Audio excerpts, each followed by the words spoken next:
In this video, I'm going to be talking about the cost of inaction and how almost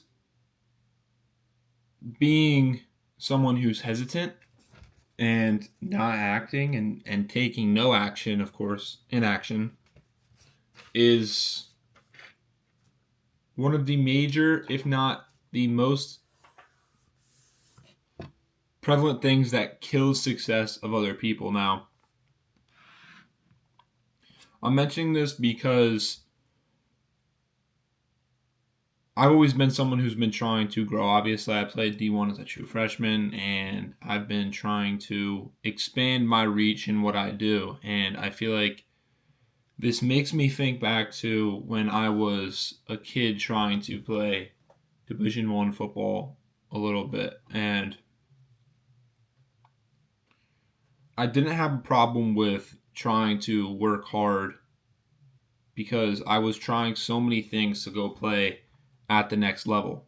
I was doing unnecessary workouts that didn't really help me. I was in my dad's office just emailing coaches, kind of texting them, having no idea about the process, really understanding how to navigate.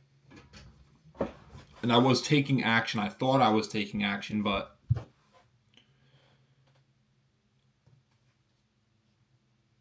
now that I think about it, I was almost being inactive as well, because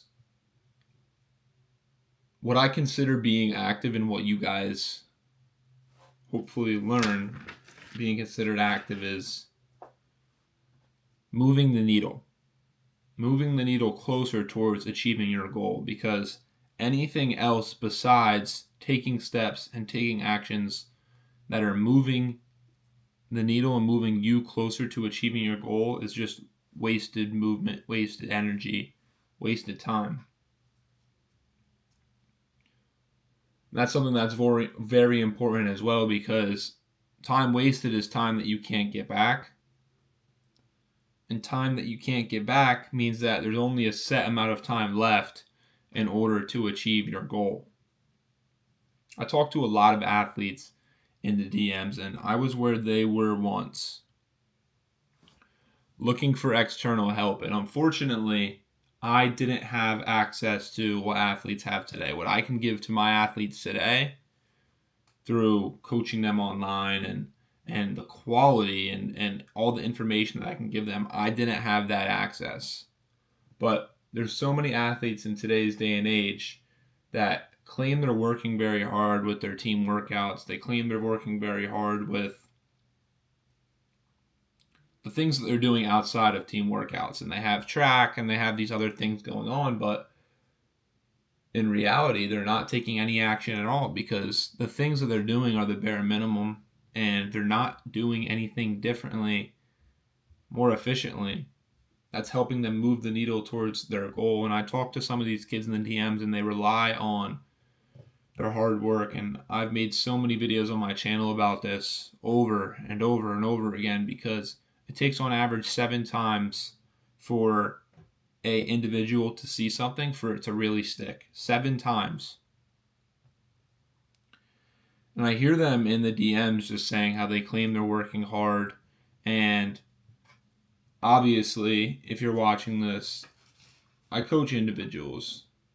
And the individuals that have seen success are the individuals that just pull the trigger. That's why I've never had an unsuccessful client. Number one, because I'm a good coach, obviously, and I know what I'm doing. But number two, these individuals just bet on themselves and decide, you know what, I'm going to take that step forward because I know what I'm currently doing. The situation I'm in right now is not the situation I want to be in, and I have no idea where it's leading me, or I know that it's not going to lead me to my actual goals.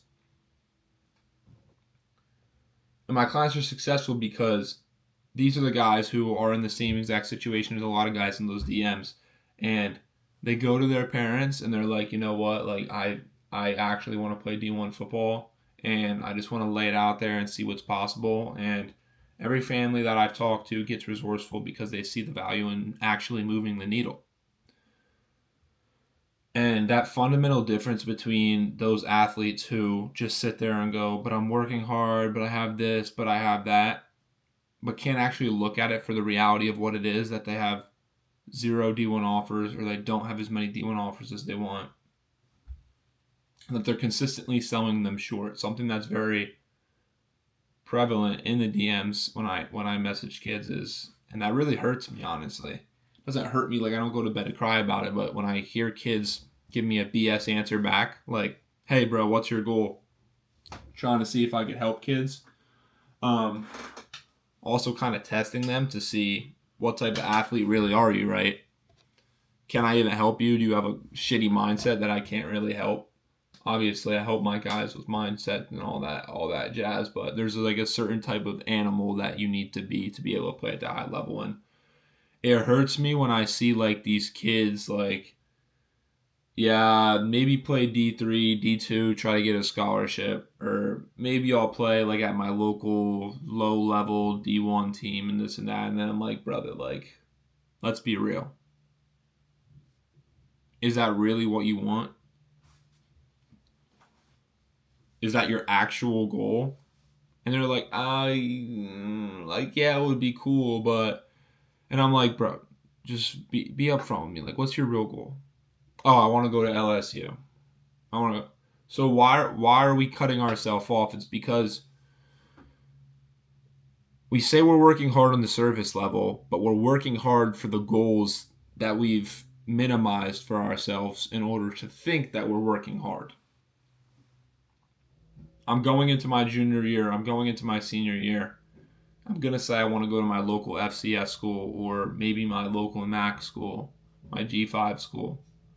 And I'm saying that because in accordance with that goal, I am working hard and you are doing enough. But you tell me you want to go to LSU, then you realize you're actually so much further behind. And maybe the things that you're doing, you need to do more efficiently, and you need to do different type of things and get additional help to be able to get to that level. Because the higher your goals are, the bigger the gap is. But the athletes that are the most successful are the athletes that come to me and tell me, I want to go to Clemson. And they know they got a lot of work to do, and that's why they're coming to me in the first place. And it just hurts me in the DMs all the time when I just see these kids just sell themselves short. And then you try to talk to them, and this is something I can't do over the DMs, guys. Like, I can't just explain this to individuals. I can't explain this whole thought process over an Instagram reel. It takes a different level of application, and it takes help. Like I said, I never had those opportunities to get help. It takes help, and it's hard, and it takes a certain mindset shift and reframe to allow yourself to dream big, and also to understand how much more you have to do without allowing yourself to get torn down. It's this state where it's like, okay, I currently don't have any offers. I really want it bad. I'm working hard, but so is everyone else. So maybe there's something I don't know, or maybe there's a better way to go about this, because there is. And I don't want to have this video going on too much longer, because I feel like the main point's pretty much been covered, but the issue is when athletes understand this or claim they understand this, and then they continue to not even seek out their local trainer, which, first of all, I'd be careful with a lot of trainers locally, because some guys just try to train things and they've never played at the next level, and it's just like blah, blah, blah, blah, blah. Be a little bit careful. But he's legit, like, just go to your local trainer and get the additional help that maybe you feel like you need. Because if you really believe in yourself, you know that by getting that help and pursuing things that actually move the needle, you're going to follow through on the actions that you've been guided to take by someone who's in a better position than you. And you believe that those actions will help you achieve your goal. This is why I believe that the only athletes who don't invest in help and don't invest in themselves truly are the athletes that don't believe they don't believe in themselves, because they don't believe that they're going to be successful if they apply the stuff, because they believe they're so different. or because they know in the back of their mind they're not going to do the work.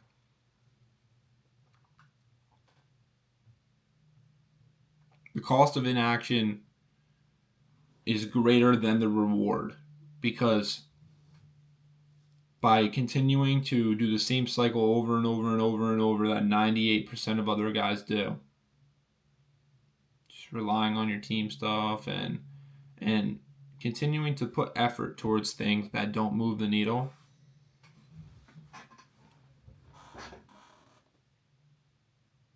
the cost of doing that and not putting your effort towards things that actually do move the needles is detrimental, because you're leaving so much on the table if you think about it.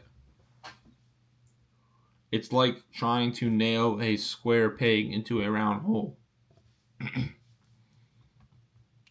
Think about how much these athletes who are doing that are leaving on the table. They're leaving so much on the table with their potential because they haven't been taking the right steps and they've just been guessing. And what frustrates me even more is when athletes really want it bad and they claim they want it super, super bad. And they have the ability to get help, but they still refuse because they think they know better, even though they've never been in that situation. It's like me telling Gordon Ramsay, nah, I'm just going to try to cook on my own and learn how to be a master chef by myself because I got YouTube videos. It seems very stupid when you look at it like that, right? Of course, Gordon Ramsay is going to get me up to speed.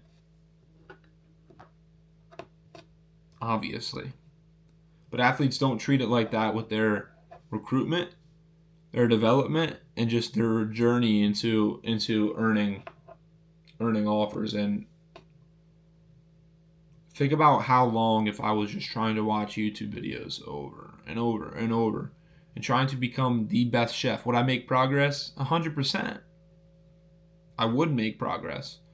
How much more progress would I be leaving on the table by not just learning from Gordon Ramsay directly?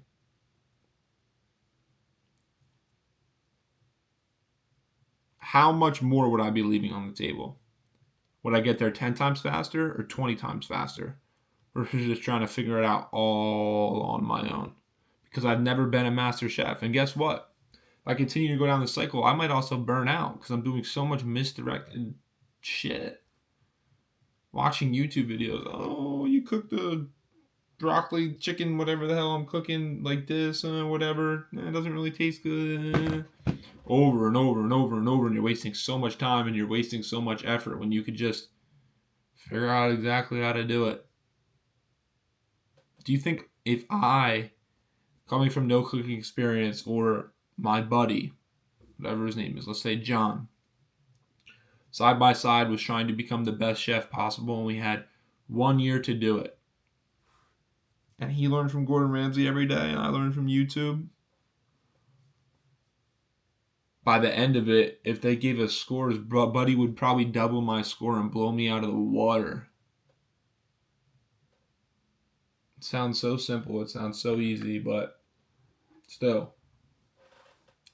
Too many guys leave opportunities on the table and they don't treat it as seriously as they need to be treating it. If their goal is actually to become the master chef, if their goal is actually to play at the highest level, if they want to stop shorting themselves and saying that their goal is the local D2 or the local FCS when their goal is actually LSU, then they realize, okay, wait, maybe something needs to change. Maybe that's not my real goal. Listen, whatever you do, you always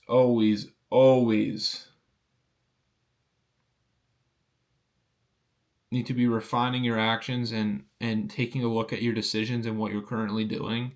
And if it's something that actually means something to you, and that's how it helped me play at the Division I level and help a bunch of athletes and do what I do today, if it's something that's important to you, like I've talked about, I've invested in mentorship, and you want to get there faster, and it actually means something, you're going to double down every single time.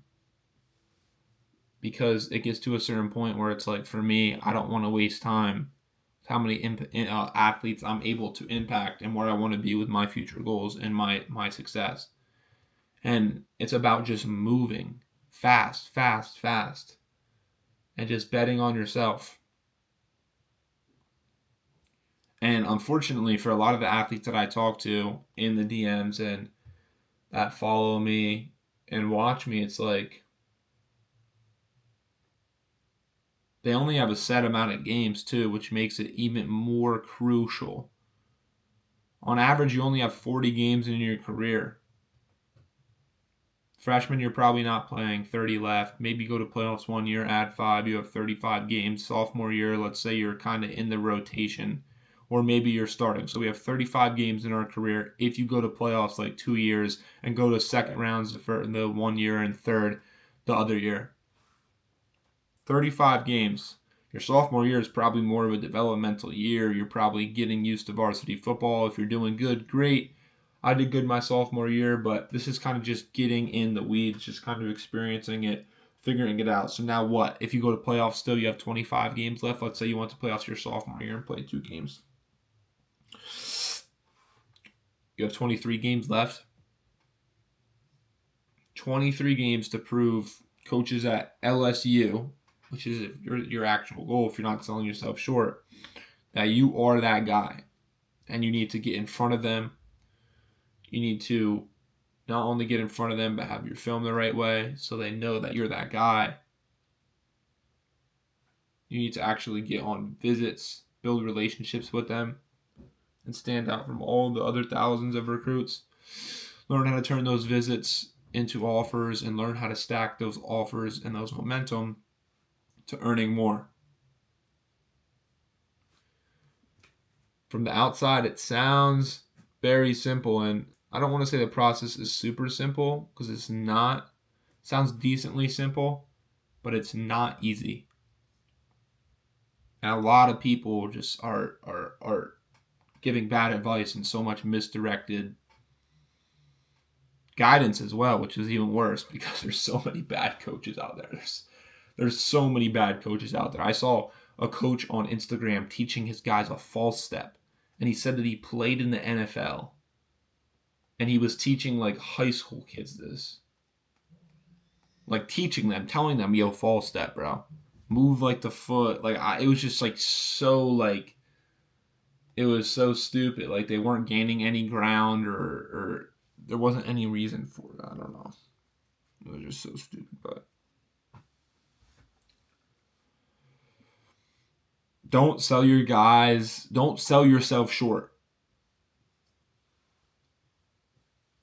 Don't allow yourself to fall into the trap that you claim you're moving the needle and then you look at your real situation, you realize that nothing's actually changed and you only have 25 games left. And then you have 24. The next thing you know, you have 10 left and maybe you have D2 interest, D1 off, D3 off. It's a trap that most guys fall into because they never bet on themselves and they never commit themselves to taking action and actually moves that needle.